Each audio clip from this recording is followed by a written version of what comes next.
Good morning, everyone. Phil Penarski here with CBS 42 Now. Hope you're all having a great start to your Monday morning. We're just a few moments away from hearing from U.S. Secretary of Labor Marty Walsh as he arrives in Birmingham to discuss some of the key contents of the infrastructure bill that passed earlier this month. Again, President Biden signing it into law earlier this month as well.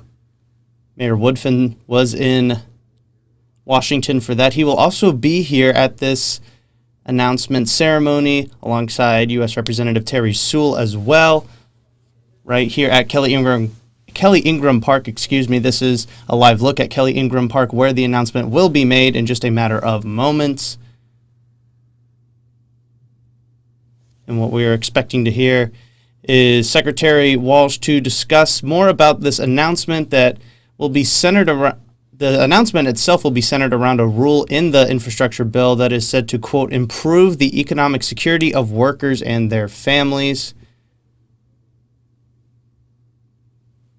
And again, this is a live look at Kelly Ingram Park. It looks like the announcement may be getting started in just a matter of moments. Again, we will send you there live now and just once the press conference does begin.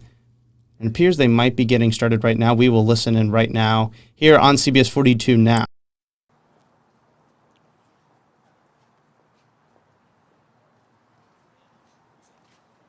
Thank you.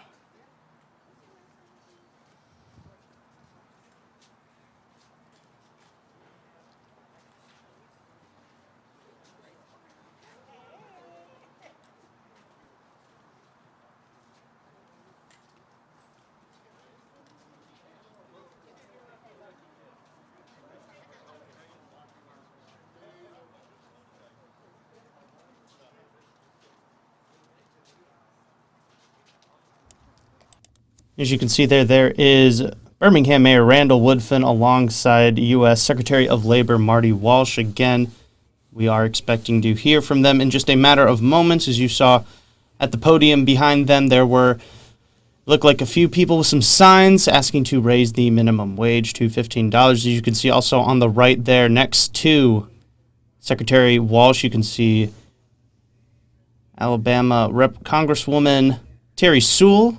She will also be present, expecting to hear from remarks from her as well as Mayor Woodfin following this press conference with Secretary Walsh. Again, everything you need to know regarding this meeting can be found right now over on our website, cbs42.com.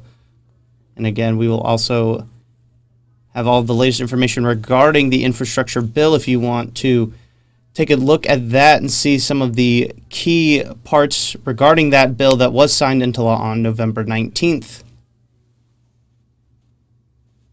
And again, we do have a lot of extra political coverage to start your day this Monday. Again, we had news from the Wall Street Journal that former President Donald Trump is looking to oust now residing Governor Kay Ivey, looking to unseat her over an Alabama rally cancellation that he had planned in Mobile that was canceled. Again, you can find more on that story over on our website right now. And I do want to remind everybody that tomorrow at 11 a.m. right here on CBS 42 Now, we will be carrying the inauguration of Mayor Woodfin. As you see him right there, he will be sworn in once again after winning his re-election bid to become and maintain his status as the 30th mayor of Birmingham. It appears that those that are expected to speak are starting to make their way to the podium, at least it did for a moment there.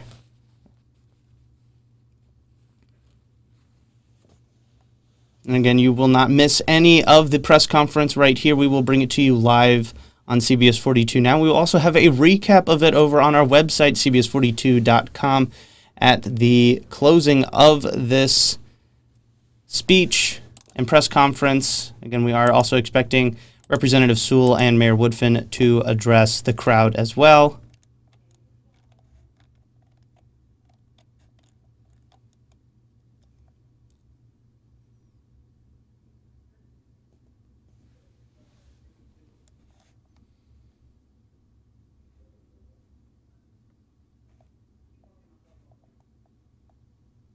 Again, this announcement is expected to be in regards to the infrastructure bill that did pass last week. And, of course, Mayor Woodfin was in attendance in Washington for that as well. We actually have a story about his time being in Washington, being a part of that historic moment for that $1 trillion infrastructure bill. Again, that is available right now over on CBS42.com as well. If you actually click that link, if you're watching us on Facebook and you click that link in the comment section in the description box, you will be taken to our website, and from there we have multiple stories regarding the infrastructure bill and everything you need to know regarding today's big announcement. As you can see, Congresswoman Sewell, Mayor Woodfin, and Secretary Welch are shaking hands with those individuals in the back holding signs requesting the $15 minimum wage,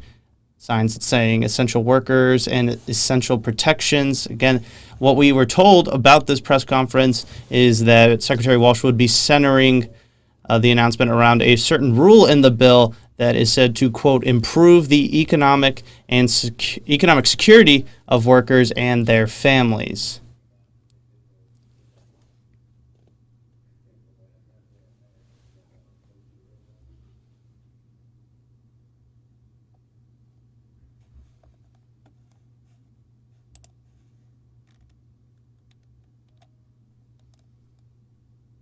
And Piers Mayor Woodfin is going to kick things off, so we will send you there live now, and we will take a listen to what the mayor has to say.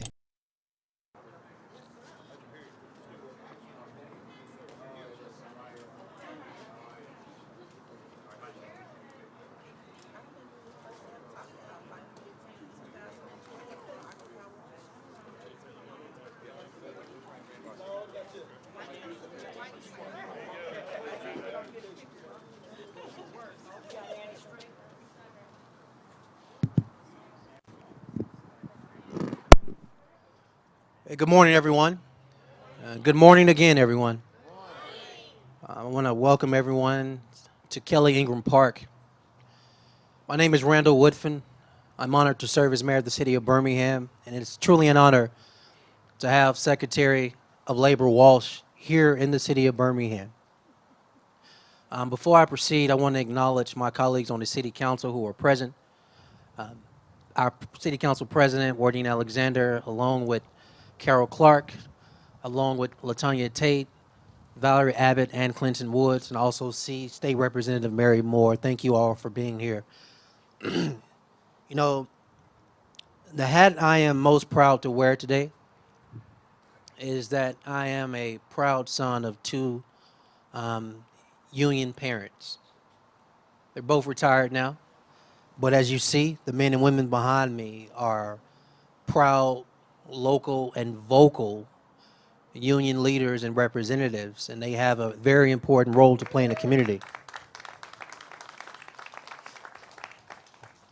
So here's the deal, everybody. Kelly Ingram Park represents so much from a historic standpoint. Part of that is a fight for civil rights, but the fight continues. Economic justice and economic mobility. That's still part of a fight we continue to have even with the state of Alabama. And so I am so proud that Secretary Welch is here with us, proud that we've chosen this site, not only from a historical standpoint, but from a present and future standpoint of a continued fight. And it gives me a great honor to welcome now Congresswoman Terry Sewell, who represents us for the 7th Congressional District, who's also a voice, a champion, and a fighter for the continued fight around economic justice and economic mobility for citizens in this community and the 7th Congressional District. So with that, Congresswoman Terry Sewell.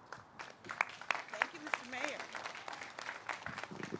Good morning, Birmingham. Good morning. What definitely a beautiful day to be able to welcome a member of President Biden's administration, the Secretary of Labor, right here to Birmingham, Alabama.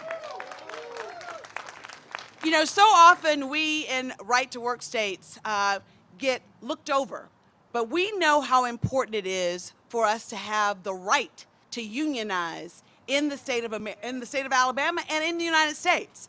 When we think about all of the things that unions have brought to us, safer jobs, higher wages, an opportunity to really, the dignity of work, reinforced over and over again by these honorable men and women who are part of unions. It's an honor for me to be here today, not only to represent Alabama's 7th Congressional District and to welcome Secretary Welch to Birmingham, Alabama, but also as a proud member of the Alabama delegation and the only one in the Alabama delegation to vote in favor of the Build Back Better agenda, as well as the bipartisan infrastructure bill. Never had we have a president who has delivered so much in such a little amount of time. The American Rescue Plan was a game changer for the city of Birmingham, for Jefferson County, for the state of Alabama, and for this nation. And now, on the heels of that, to have the Build Back Better agenda and the bipartisan infrastructure bill on its heels.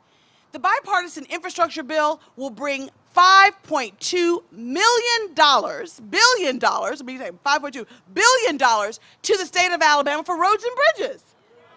And we know that these are good jobs, but we want to make sure that the folks in Alabama have a livable wage.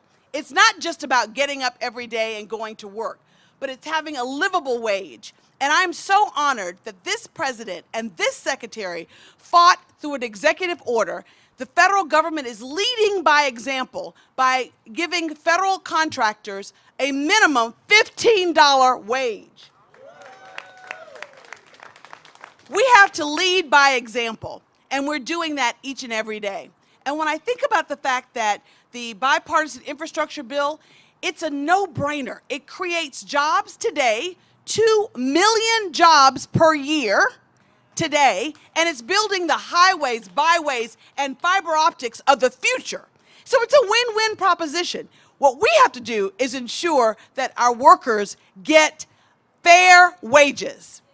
In the state of Alabama, minimum wage is $7.25. It's simply not enough to be able to provide for our families. We know that, and we are trying every day to make sure that we're uplifting the standards of safety as well as wages for all Americans. And that's exactly what this president, Joe Biden, really understands. I think that he has been a president that really understands not only unions, but he understands the dignity of work.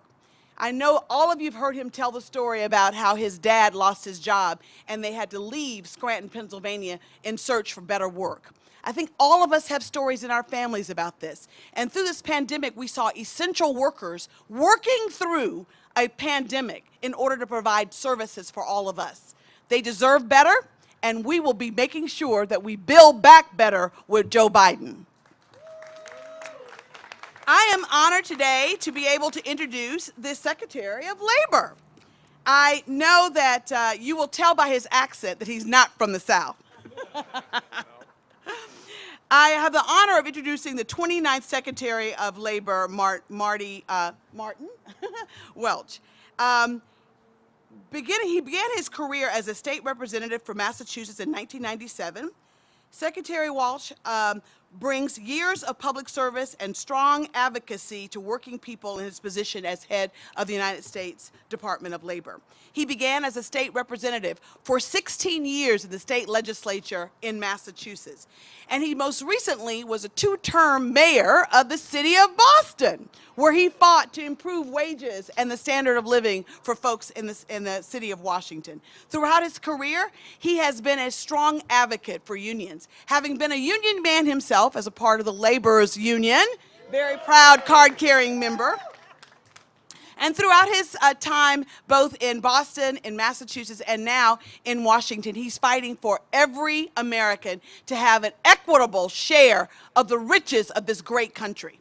That's what it's about. It's not just about providing resources. It's making sure that we include and see it, the distribution of those resources through an equity lens. That's what the President of the United States is doing, and that's definitely what Secretary of Labor Martin Welch is doing. With great pleasure, welcome to the city of Birmingham and to the state of Alabama. Thank you. Thank you very much, Congresswoman. And I want to just just everyone understand the importance of the Congresswoman has, in the last 14 days, actually less than that, has really voted on two important pieces of legislation for our country.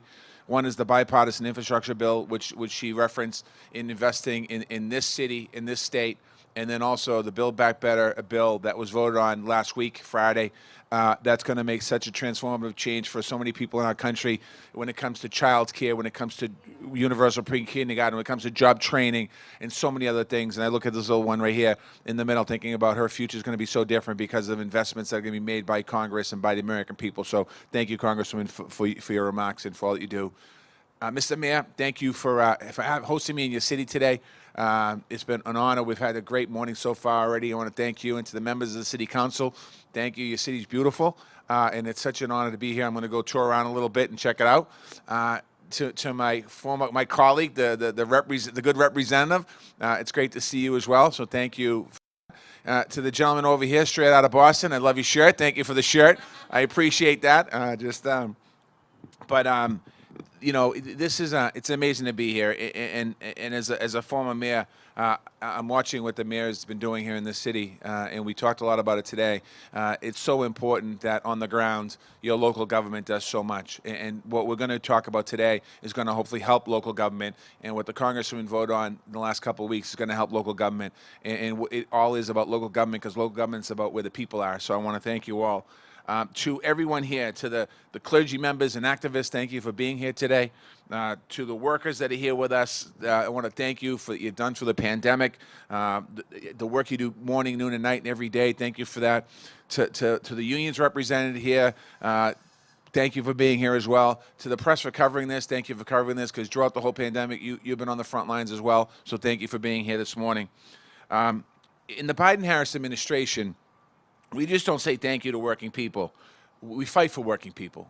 And that's a distinction that we need to be very clear about. And we lead by example, supporting workers who keep the federal government moving forward. That's why President Biden signed an executive order to raise the minimum wage for federal contracted workers to $15 an hour.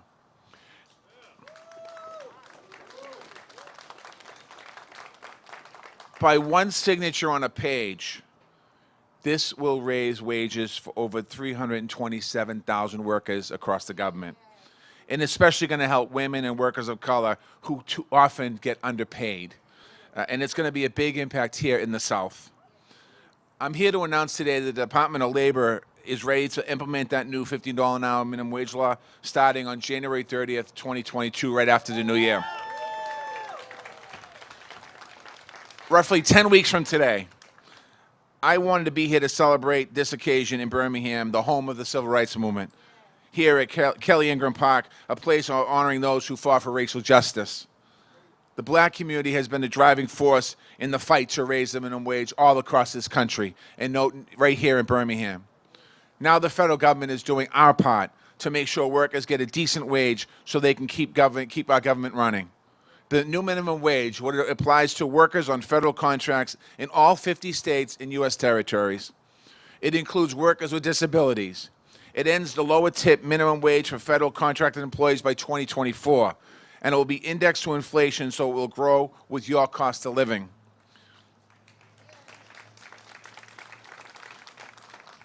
And the raise comes at a time to match historic federal investments. We've already talked about it in good blue-collar jobs. Last week, the president signed the infrastructure law plan into law. It's going to create millions of new jobs with construction and other things, and then it's going to create more jobs as a spinoff of that.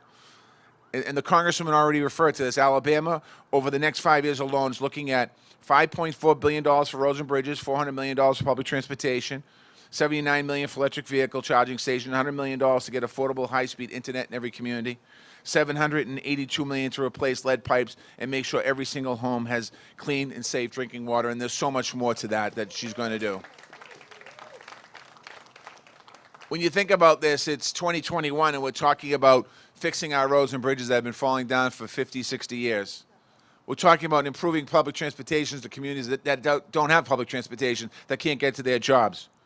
We're talking about the future of American electric charging stations and electric vehicles that are going to come so our young people can have clean air to breathe and clean drinking water to drink. We have people that during the pandemic When the pandemic hit, families didn't have internet. They went home. Some in Boston, we sent some home with hotspots, thinking Boston's an innovative technology hub. It is. But not every family had access to internet. This is going to change that in Boston and Birmingham and all across our country.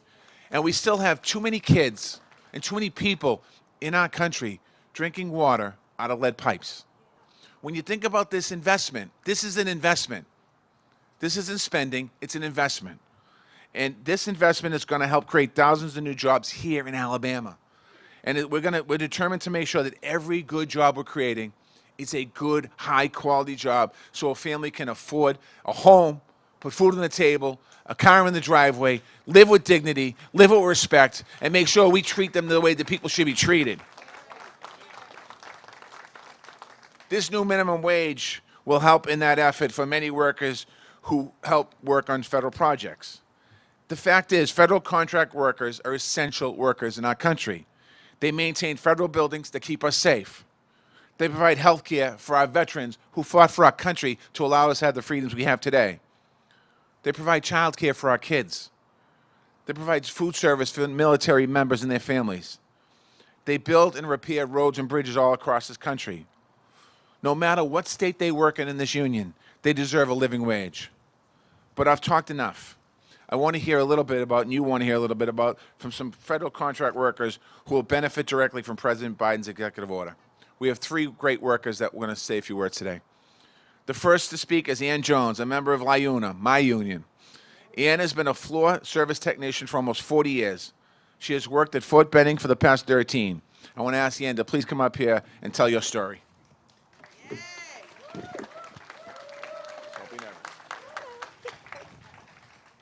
Good morning.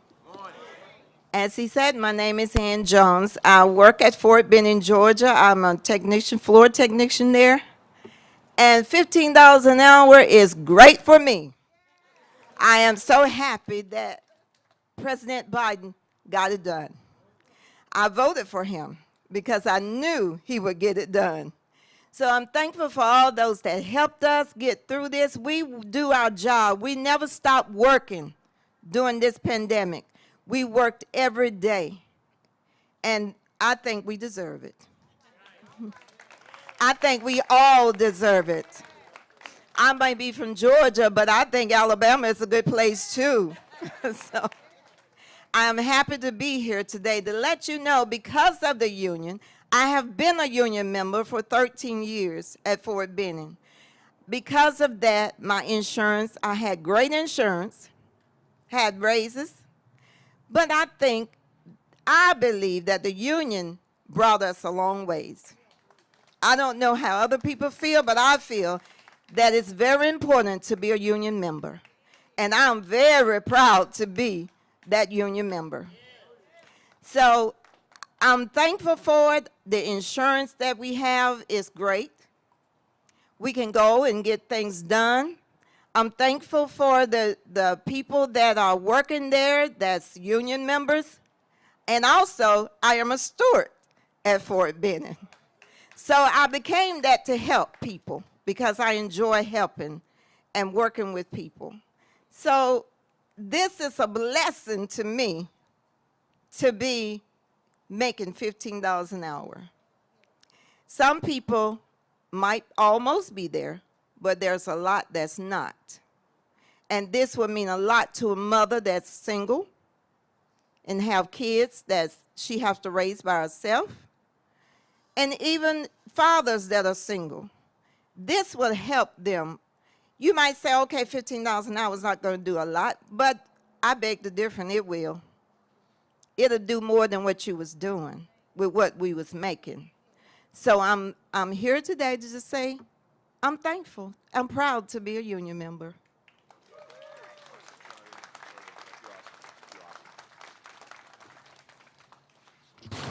Thank you, Ann, and that was incredible. I love your passion. Let me just hold on. Let me just give me 1 second here. I lost my where am I going? Next, we have Carolyn Morris. Carolyn's lived in Alabama for nearly 50 years. She's a member of the United Steelworkers Local 9504. Let's hear a shout out for 9504.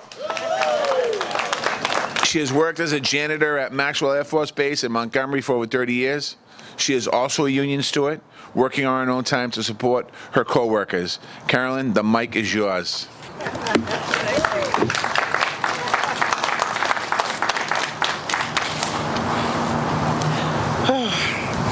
Hey, how is everybody doing this morning?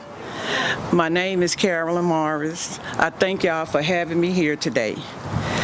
I'll tell y'all a little bit about myself. I'm a mother, I'm a grandmother, I'm a great-grandmother, and I'm also a member of the United Steel, a local 9504. I worked at Maxwell, thank you. I worked at Maxwell Air Force Base for about over 30 years. I work as a janitor, cleaning around the base. What I love mostly about the job, I'm always helping people and my co-worker with their work. I'm also a stewardess who help them with their troubles and other problems. My co-worker and I are important, making sure the Air Force can accomplish the mission. I am currently paid $11.80 per hour. There are almost no words to say that can make me think that this is a good deal. I'm so happy about it, I can't hardly talk. So, with making $15 an hour would mean so much to me and my family and my co-worker. We are just everyday people, but it is hard making ends meet.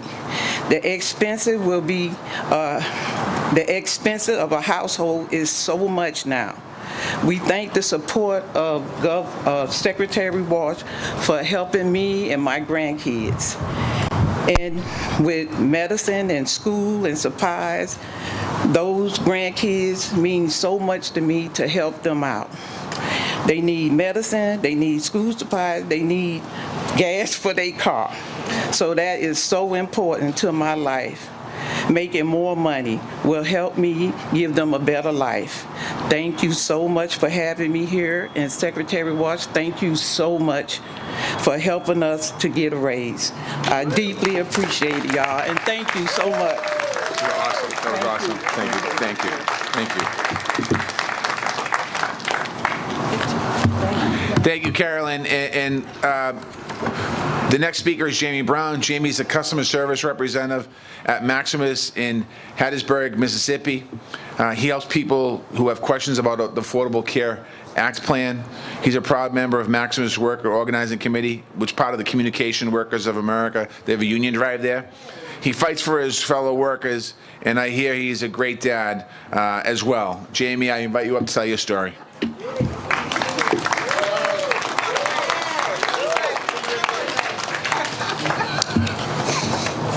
Okay. My name is Jamie Brown. I'm a customer service representative. I answer questions for affordable health care. I live in Mississippi, in Hattiesburg. Before the EO went into effect, I was getting paid $11.35. I've worked there for years, going on 7 years now. I work directly with the company, federal contracted, called Maximus.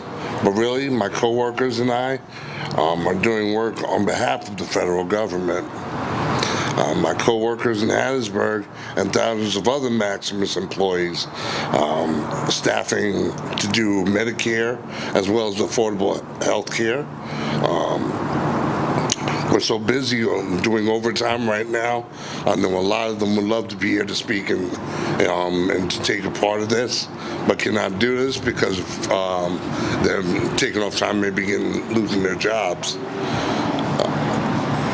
I just want to say thank you to you, Mr. Walsh, and President Biden for hearing our voices, and also to the CWA for giving us a chance to be able to be heard. When I first started at Maximus, we were starting out at $9.05 an hour, which is ridiculous. How can you afford to live off of that? I mean, I'm a grown man. I'm a single father. I support my mother. She suffers with dementia. It's a lot on my plate. At times, I've even had to work at Maximus full-time and do another full-time job working at a production factory. I've been worn down, and it's a blessing to be able to say thank you for the $15 an hour to start, because this will give me a chance to slow down on all the stress, and to be able to tell my child, hey, we can go places now. For me to be able to save some kind of money to be able to do that. This also does help not just me, a lot of single black females in our state that are looked over. It's helped them in drastic changes. Being able to put food on the tables and not being as stressed out. Stress is a big killer in this country, and this is a big relief to that. I just want to say thank you for it. Thanks, Jamie.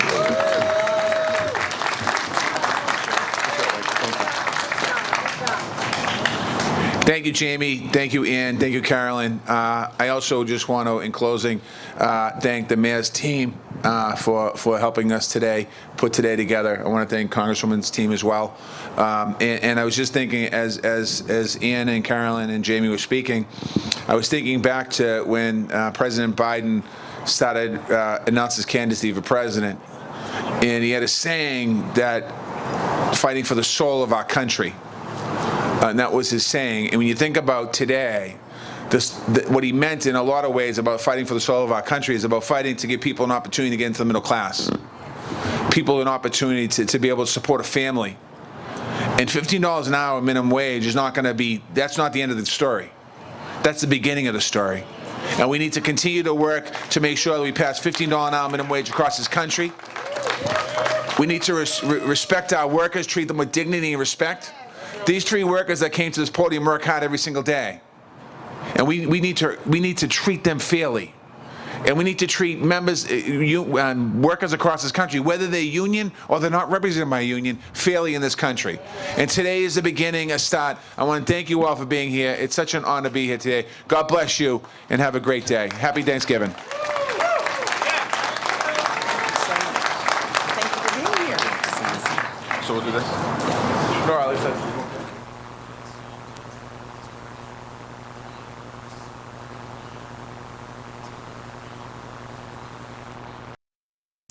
And that was U.S. Secretary of Labor, United States Congresswoman Terry Sewell, and Birmingham Mayor Randall Woodfin, alongside several other individuals, as they sort of described the impact of this new infrastructure bill that was signed into law last week, how it will impact their lives specifically, and how it will impact those working here in Birmingham. It appears that there may be some additional questions being asked to the Secretary, Congresswoman, and Mayor. And we will be sticking around right here on CBS 42 now to hear from them as well. I do want to remind everybody that coming up at noon, it will be yet another press conference that you can find right here on CBS 42 now. We will be hearing from Alabama head coach Nick Saban, as well as several players ahead of the Iron Bowl. So again, that's coming up at noon. You can stick around right here on CBS 42 now for that in about 40 minutes, but we are going to continue to hear from Secretary of Labor Marty Walsh, and we will send you back there live now, as it appears they are taking questions.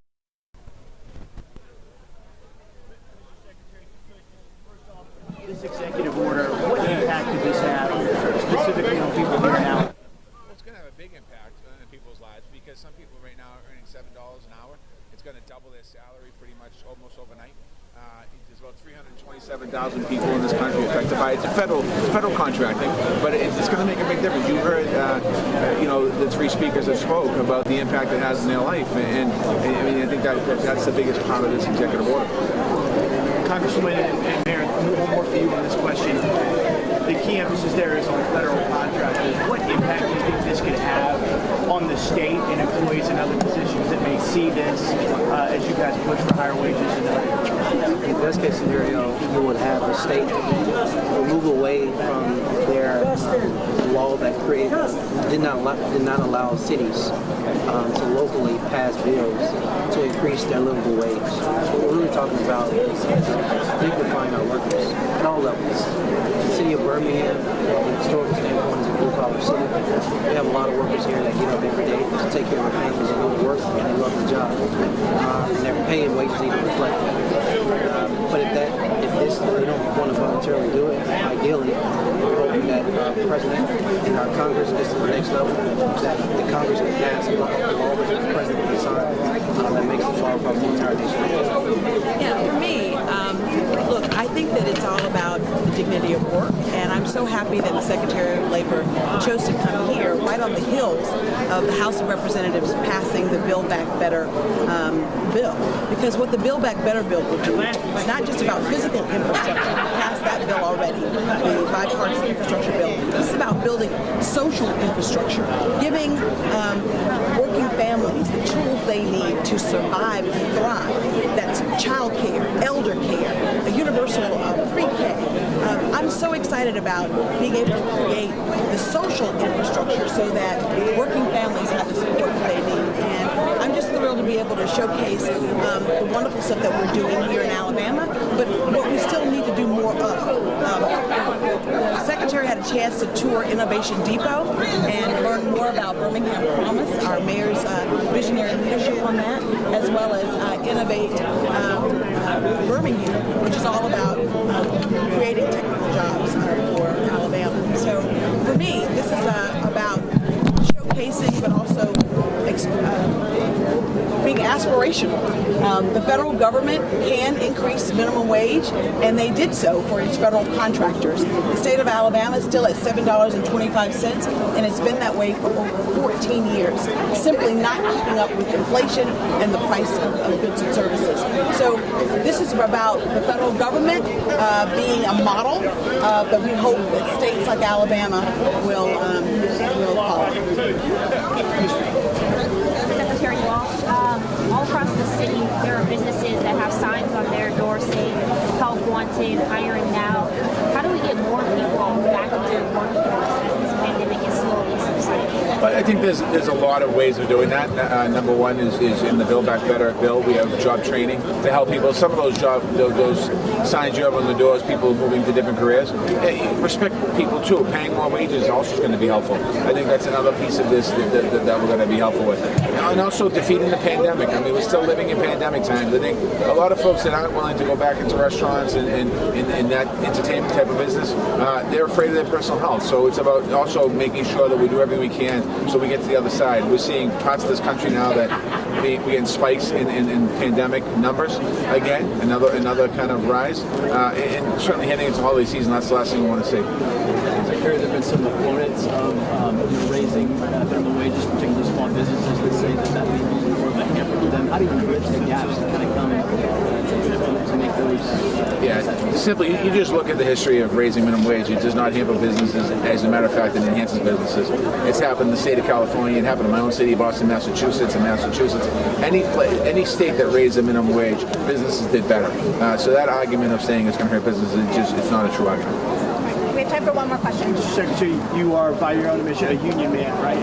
There was obviously a big vote at the Amazon in terms of unionization that happened here in Alabama. The Biden White House was supportive of those efforts that ultimately failed. I wonder what impact do you think that has, specifically in a right-to-work state like Alabama, for any other potential union votes that could come, especially given the national impact? Yeah, I don't think it has any impact at all. I think that it's a vote that happens, and the beauty about our democracy and the beauty that President Biden wants to do with the PRO Act is allow people to have a free and fair election without any interference. And if people choose to vote for a union, then they do. If they choose not to vote for a union, they don't.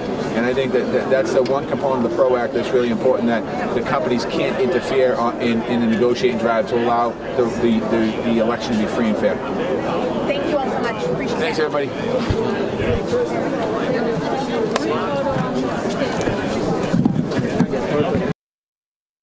And that was once again hearing from members who spoke earlier today in an announcement regarding the infrastructure bill passing last week. We heard from U.S. Secretary of Labor Marty Walsh, Birmingham Mayor Randall Woodfin, and U.S. Congresswoman Terry Sewell, who represents Alabama's 7th District. Once again, Phil Pinarski here with CBS 42 Now. Do want to remind everybody that we will have a complete recap of this event coming up on the CBS 42 News at noon, and as well as our evening news shows, including the CBS 42 News at 10 tonight. And, of course, we will have a full recap over on our website, cbs42.com, where you can actually watch this entire press conference in its entirety in just a few moments. We also have links to everything you need to know regarding the infrastructure bill and most things that were mentioned today in the announcement with Secretary of Labor Marty Walsh. I want to thank you all so much for tuning in to this latest edition of CBS 42 Now. Of course, we will be carrying Mayor Woodfin's inauguration tomorrow morning at 11 a.m., as well as coming up in about 30 minutes, we will be hearing from members of the Alabama Crimson Tide, including head coach Nick Saban, as they get set to take on Auburn in the Iron Bowl this Saturday, which will be shown live on CBS 42 as well. Once again, that is all we have today on this latest edition of CBS 42 Now. I want to thank you all so much for tuning in. I'm Phil Pinarski, and we hope you have a great rest of your day.